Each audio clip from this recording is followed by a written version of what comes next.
Todo ano Taubaté comemora seu aniversário em 5 de dezembro. Essa data está escrita e cristalizada na própria lei orgânica do município, como se fosse uma verdade definitiva sobre o começo de tudo. Se a gente voltar nas fontes, nas versões, nos documentos e nas descobertas, vai perceber que o nascimento da cidade é muito mais complexo e muito mais fascinante do que essa data sugere. Quer saber como essa história realmente começou? Eu vou te contar.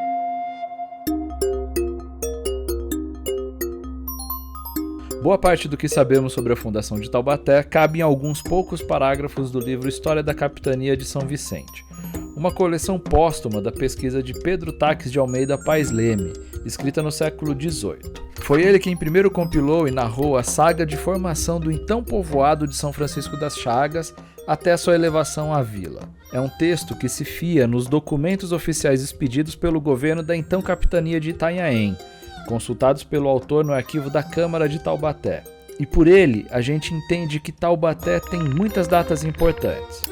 A primeira é 20 de janeiro de 1636. Foi quando o governador da capitania expediu a primeira ordem para Jacques Félix. O texto dizia para ele penetrar o sertão de Taubaté em aumento das terras da condessa donatária Dona Mariana de Souza Guerra. Isso nos diz três coisas: que Jacques Félix foi o escolhido para formar uma nova vila, que o sertão de Taubaté já era um lugar conhecido e que essas terras já tinham uma dona. Apesar da ordem de 1636, a empreitada só andou mesmo 3 anos depois, com a edição de uma nova provisão em 30 de junho de 1639, que delimitou a área para a formação da vila e fez concessão de sesmarias para os primeiros povoadores. Tudo indica que em outubro essa empresa estava montada, pois outra provisão, do dia 13 daquele mês, mandava Jacques Félix avisar quando o povoado estivesse pronto para se tornar vila. E o que era estar pronto? Naquela época, para ter autonomia política, o povoado precisava ter o tripé do poder: uma igreja, uma cadeia e a casa do conselho, além da infraestrutura econômica, como moinho de trigo e engenho de açúcar. Jacques Félix cumpriu a missão. E aqui chegamos na data-chave, 5 de dezembro de 1645. Foi nesse dia que o governador assinou a provisão reconhecendo que Taubaté tinha atingido as condições. Com aquele documento, o povoado passou a ser denominado Vila de São Francisco das Chagas de Taubaté. Seria essa, então, a certidão de nascimento da cidade. Veja como Paes Leme descreveu o conteúdo do documento. Provisão de 5 de dezembro do ano de 1645 de Antônio Barbosa de Aguiar, capitão-mor governador, ouvidor e alcaide-mor da capitania da condessa Dona Mariana de Souza Guerra. Se aclamou em vila na primeira oitava do Natal deste mesmo ano e se formou a eleição de juízes ordinários e oficiais da Câmara, que entraram a servir no 1º de janeiro de 1646. O calendário litúrgico regia o tempo na época. A oitava de Natal é formada pelos 8 dias que se seguem de 25 de dezembro a 1º de janeiro. A primeira oitava, portanto, seria justamente o dia 25. O texto é claro: se aclamou em vila na primeira oitava de Natal. A data oficial da provisão é de 5 de dezembro, mas é um ato autorizativo. O ato de oficialização não é o documento em si, mas é o ato cerimonial, com o levantamento do pelourinho, a aclamação, a eleição e a bênção solene. Ao ser elevada à categoria de vila, a povoação adquiriu prerrogativas de Estado, e o povoado de São Francisco das Chagas seguiu o ritual de elevação conforme o Reino de Portugal determinava. E o que você acha? A elevação do povoado à vila foi em 5 ou em 25 de dezembro? Olha, nem Félix Guizar Filho, o biógrafo do Jacques Félix, arriscou cravar uma data exata. Ao comentar o texto de Paes Leme, ele sugere que a oficialização de Taubaté data de 5 de dezembro de 1645 a 1º de janeiro de 1646. Um tempo bastante elástico até. Você deve ter percebido uma fragilidade nessa história toda.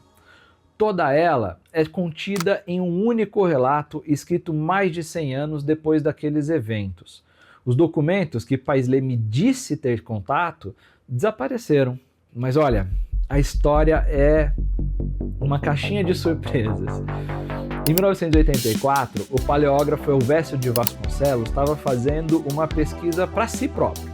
Ele estava investigando uma documentação de 1770. E por acaso, se a gente pode chamar assim, ele localizou uma folha de papel que continha o que depois foi considerado pelo Paulo Camilleri Florensano, que era o diretor do museu, a certidão de nascimento de Taubaté. É esse documento aqui, é esse papel. É a provisão de 20 de janeiro de 1636. Aquele mesmo documento que foi visto pelo Pedro Taques. Mas isso aqui é um facsímile, tá? É uma transcrição. Olha, diferente de mim e do Guizar Filho, o Florensano, um dos mais importantes e respeitados pesquisadores da história de Taubaté, ele teve coragem de cravar uma data. Para ele, Taubaté nasceu em 20 de janeiro de 1636. E olha só, pensando bem, depois que a gente olha esse documento com os próprios olhos, fica difícil discordar dele. Mas por que então, mesmo com essa descoberta, a gente ainda considera o 5 de dezembro como o nascimento de Taubaté? A resposta é simples, é por convenção. Alguém, em algum momento, lançou essa ideia, que é fundamentada, é verossímil, e encontrou adesão na sociedade. O aniversário de Taubaté é uma celebração até que recente. Se popularizou lá no século XX e, pela repetição, se tornou uma tradição, pelo menos até o ano de 2023. O projeto polêmico foi apresentado nesta terça-feira, que quer passar o aniversário da cidade para o dia 5 de fevereiro. E com isso, a cidade passaria então a ter 180 anos ao invés de 377. O projeto então acaba de ser aprovado, a gente recebe aqui a informação que ele está sendo votado neste momento. Foi aprovado o aniversário da cidade, foi extinto o aniversário do dia 5 de dezembro por 12 votos a 6. Isso acaba de acontecer. Calma que essa é uma informação importante e ajuda a gente a explicar como que se forja uma história. Em 2011, a Câmara de Taubaté aprovou um novo feriado municipal, com a justificativa de seguir a tradição nacional de ser declarado feriado nos municípios a data comemorativa do aniversário da cidade. Nesse caso, era o 5 de dezembro. É claro que a aprovação não foi tão fácil, porque logo que a proposta surgiu, toda a categoria de comerciantes e os representantes das indústrias apresentaram objeções. E o motivo tem fundamento. Aquela é a data de pagamento de salários e 13º dos trabalhadores. Um feriado justamente nesse dia poderia promover fuga de recursos do município, com os consumidores desaparecendo em um dia crítico. Era um feriado caro para Taubaté. Desde o ano 1 desse feriado, esses grupos se moviam pela sua revogação. Deu certo. Lá em 2022, o então prefeito José Saldi apresentou uma proposta que não só acabava com esse feriado, como também mudava a data de aniversário da cidade. Depois de uma discussão arrastada, a proposta de lei foi aprovada e virou a Lei número 5.912 de 2024, o que causou uma confusão sem tamanho. Segundo ela, o aniversário de Taubaté é em 5 de fevereiro, em alusão à data de elevação de Taubaté à cidade, fato ocorrido em 1842. De acordo com o prefeito, Taubaté é como muitas pessoas que antigamente nasciam em um dia e eram registradas em cartório meses e até anos depois em outra data. Mais importante que o nascimento é o registro, uma pérola.